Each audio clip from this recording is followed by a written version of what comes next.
Scary crash 2 weeks ago at Kansas. Bro.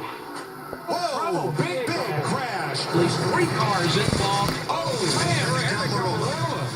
I know you got no hole there. Just let me know that you're okay. Oh, my back. Ah! And help's coming. Just wait on him. That was a scary looking crash. Holy hell. Holy. Oh, my God. That is not good. Dude, that is bad. A vicious lick for Danica Patrick. Danica, all right? She had a freaking time. The 10, she's out. Danica, you ain't gonna hurt her, man. She's covering a tie knot.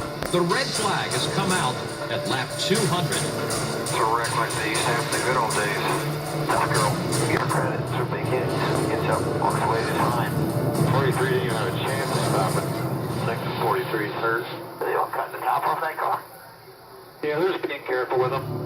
Sounds like he's screaming about his back. He went way up in the air and landed hard.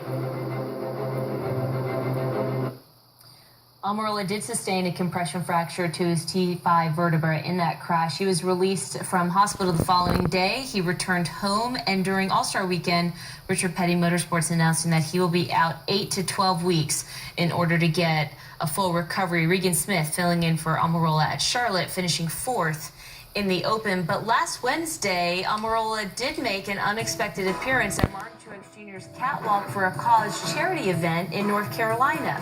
And the reason for him showing up was a 5-year-old boy named Devin who was battling leukemia. Almira had previously promised him that he would walk with him down the event's signature runway, and he wanted to be a man of his word.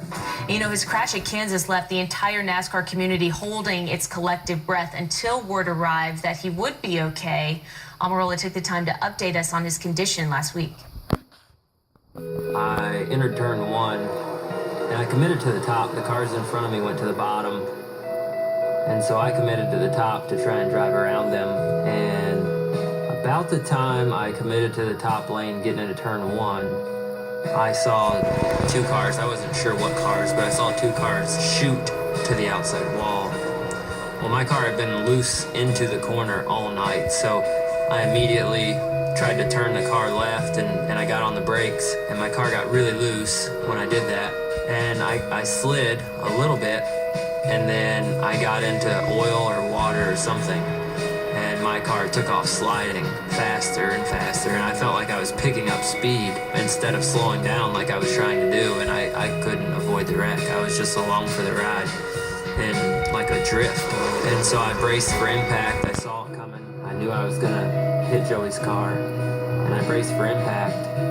And as soon as I hit Joey's car, I felt pain in my back. I felt like somebody put a knife in my back.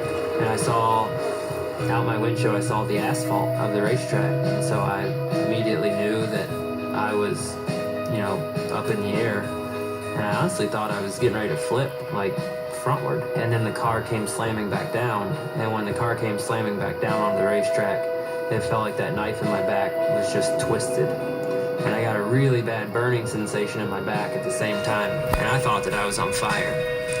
I knew there was a lot of fire around. I knew Danica's car was on fire, and I thought that just me getting up into the wreck, I assumed that maybe I was on fire, and that was the burning sensation in my back. So when I came to a stop, I immediately put my window net down, and I took my steering wheel off. And when I went to throw my steering wheel up on the dash, and I extended my hands out in front of my body, that pain in my back got even worse and took my breath away.